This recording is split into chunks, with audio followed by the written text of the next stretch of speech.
파리장로교회 성도 여러분, 한 주간도 안녕하셨습니까? 어느덧 5월의 첫째 날이 되었습니다. 금요기도회로 모여서 함께 요한계시록 말씀을 나누고 기도할 수 있음에 감사드립니다. 오늘은 요한계시록 13장 1절부터 10절까지의 본문을 가지고 제목은 바다에서 나온 짐승이라는 제목으로 말씀을 나누겠습니다. 제가 먼저 본문 말씀을 읽겠습니다. 내가 보니 바다에서 한 짐승이 나오는데 뿔이 열이요 머리가 일곱이라. 그 뿔에는 10왕관이 있고 그 머리들에는 신성모독하는 이름들이 있더라. 내가 본 짐승은 표범과 비슷하고 그 발은 곰의 발 같고 그 입은 사자의 입 같은데 용이 자기의 능력과 보좌와 큰 권세를 그에게 주었더라. 그의 머리 하나가 상하여 죽게 된 것 같더니 그 죽게 되었던 상처가 나음에 온 땅이 놀랍게 여겨 짐승을 따르고 용이 짐승에게 권세를 주므로 용에게 경배하며 짐승에게 경배하여 이르되 누가 이 짐승과 같으냐 누가 능히 이와 더불어 싸우리요 하더라. 또 짐승이 과장되고 신성모독을 말하는 입을 받고 또 42달 동안 일할 권세를 받으니라. 짐승이 입을 벌려 하나님을 향하여 비방하되 그의 이름과 그의 장막 곧 하늘에 사는 자들을 비방하더라. 또 권세를 받아 성도들과 싸워 이기게 되고 각 족속과 백성과 방언과 나라를 다스리는 권세를 받으니 죽임을 당한 어린 양의 생명책에 창세 이후로 이름이 기록되지 못하고 이 땅에 사는 자들은 다 그 짐승에게 경배하리라. 누구든지 귀가 있거든 들을지어다. 사로잡힐 자는 사로잡혀갈 것이요 칼에 죽을 자는 마땅히 칼에 죽을 것이니 성도들의 인내와 믿음이 여기 있느니라. 아멘. 우리는 지난번까지 12장에서 하나님의 백성인 교회를 박해하는 궁극적인 원수는 용으로 묘사된 사탄이라는 사실을 보았습니다. 13장은 그렇게 박해하는 사탄이 어떠한 방법으로 교회를 박해하는지 그 방법에 대한 이야기를 자세히 알려주고 있습니다. 땅으로 쫓겨난 용은 힘을 모으기 위해서 동조 세력을 모읍니다. 용과 더불어 오늘 13장에 나오는 바다에서 올라온 짐승과 땅에서 올라온 짐승, 이들은 악의 세력을 대표하는 것인데요. 이 용, 바다에서 올라온 짐승, 땅에서 올라온 짐승, 이 셋을 가리켜서 악의 삼위일체 이렇게 부르기도 합니다. 사탄은 자신의 대리자를 통하여 교회를 박해합니다. 13장에 나오는 내용은 두 가지입니다. 바다에서 나온 짐승과 땅에서 올라온 짐승입니다. 먼저 바다에서 나온 짐승입니다. 그의 모습은 이렇게 묘사됩니다. 1절과 2절 말씀을 제가 읽겠는데요. 내가 보니 바다에서 한 짐승이 나오는데 뿔이 열이요 머리가 일곱이라. 그 뿔에는 10왕관이 있고 그 머리들에는 신성모독하는 이름들이 있더라. 내가 본 짐승은 표범과 비슷하고 그 발은 곰의 발과 같고 그 입은 사자의 입 같은데 용이 자기의 능력과 보좌와 큰 권세를 그에게 주었더라. 이 바다에서 나온 짐승이 7머리와 10뿔을 가지고 있습니다. 이것은 12장에 나오는 용, 곧 사탄의 모습과 비슷함을 보여줍니다.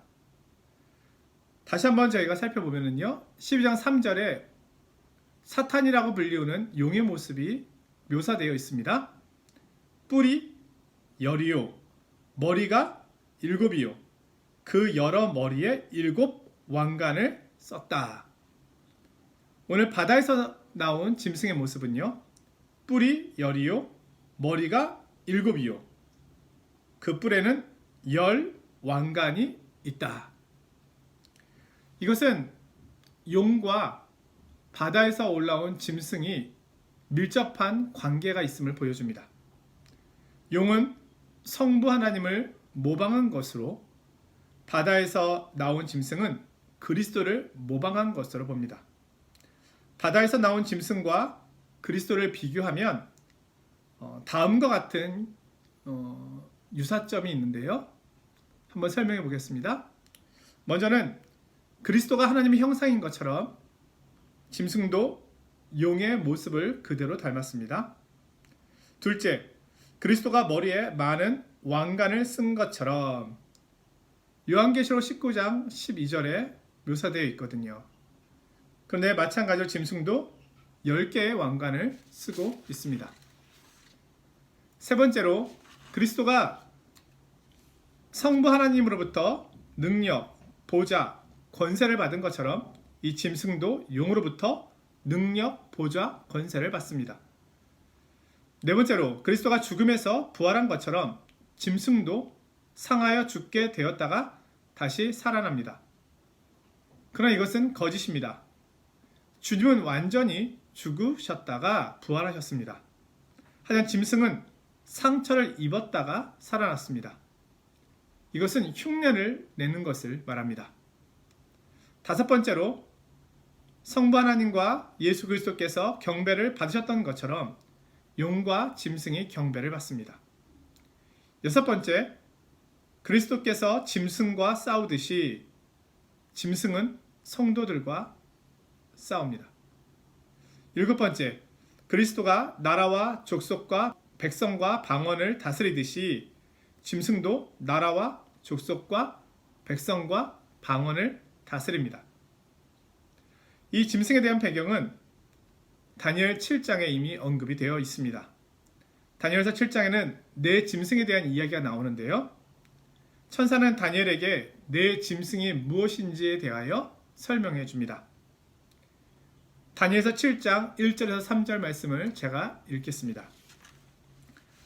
바벨론 벨사살 왕 원년에 다니엘이 그의 침상에서 꿈을 꾸며 머릿속으로 환상을 받고 그 꿈을 기록하며 그 일의 대략을 진술하니라.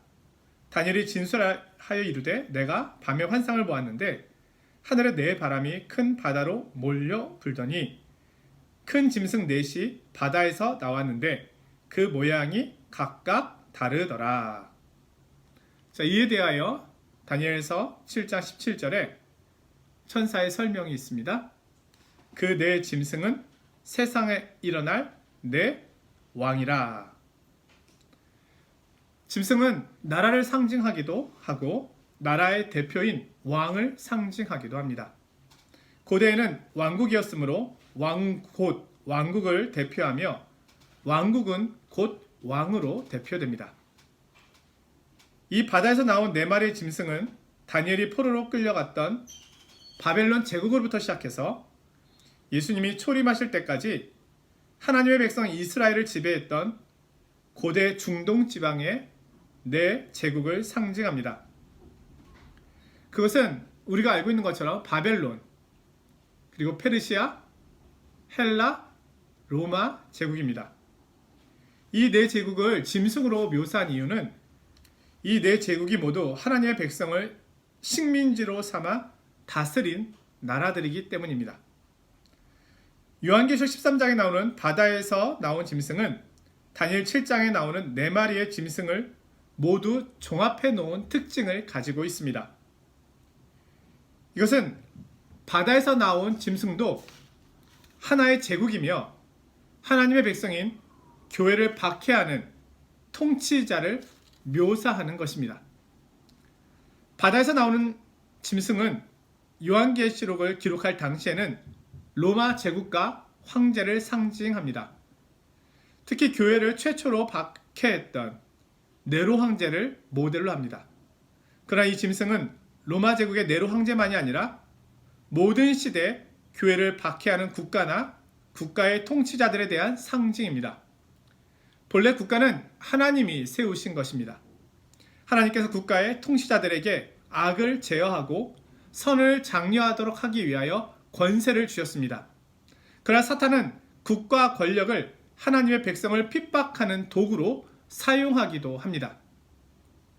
5절에 보면 그는 42달 동안 일할 권세를 받습니다. 11장에서 우리가 이미 본 것처럼 두 증인이 예언하는 기간이 1260일입니다. 두 증인은 교회를 상징한다고 말씀드렸죠. 12장 6절에 보면 아이를 낳은 여인이 용을 피해 광야에서 하나님의 보호를 받는 기간이 1260일입니다.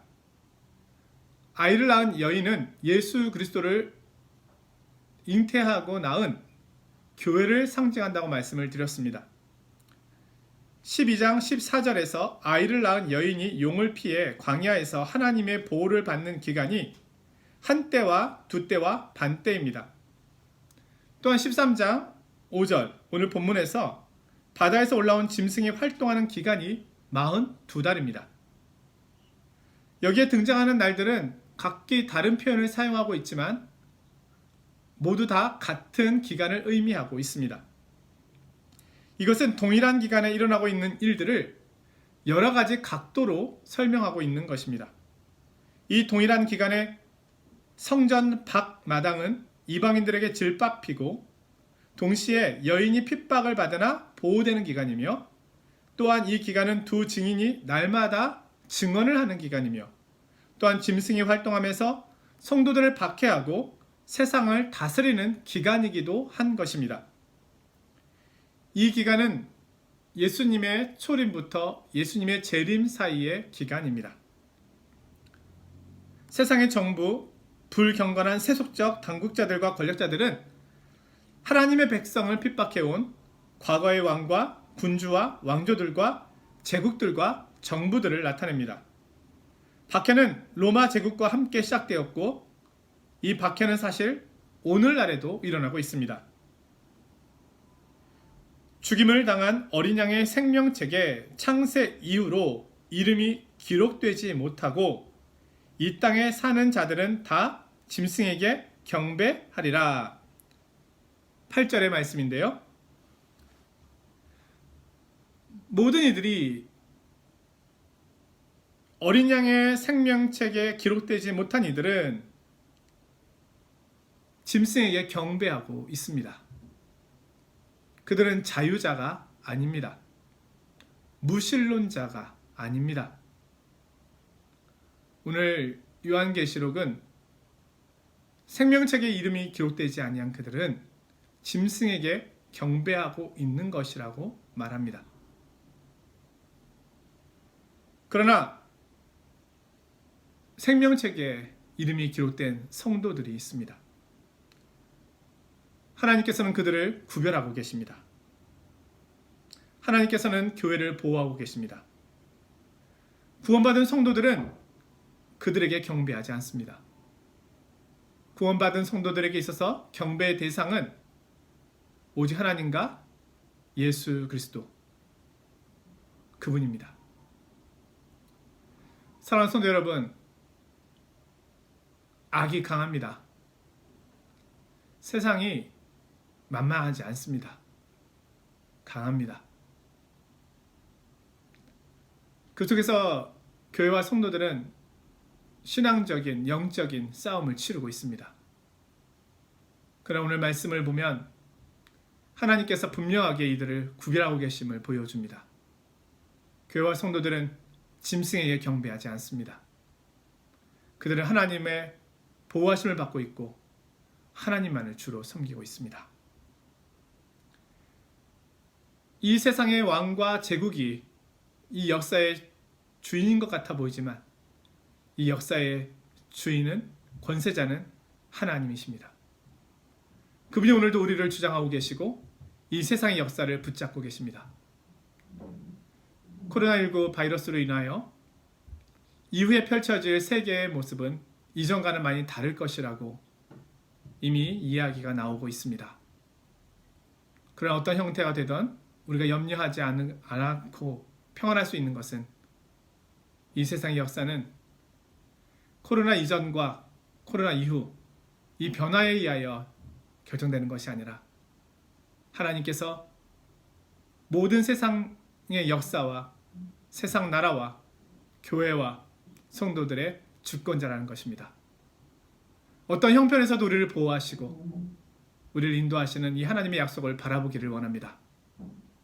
세상 나라의 권세가 아무리 강하여도 하나님의 권세 아래에 있음을 봅니다. 주님의 강한 손이 가장 큰 손임을 우리는 믿고 있습니다. 오늘도 이 말씀 안에서 용기와 힘과 위로를 얻으시고 한 주간 동안도 주님의 말씀과 주님의 위로하심 속에 평안 가운데 이 순례길을 걸어가시는 우리 파리 장로교회 성도님들이 되시기를 주님의 이름으로 축원드립니다.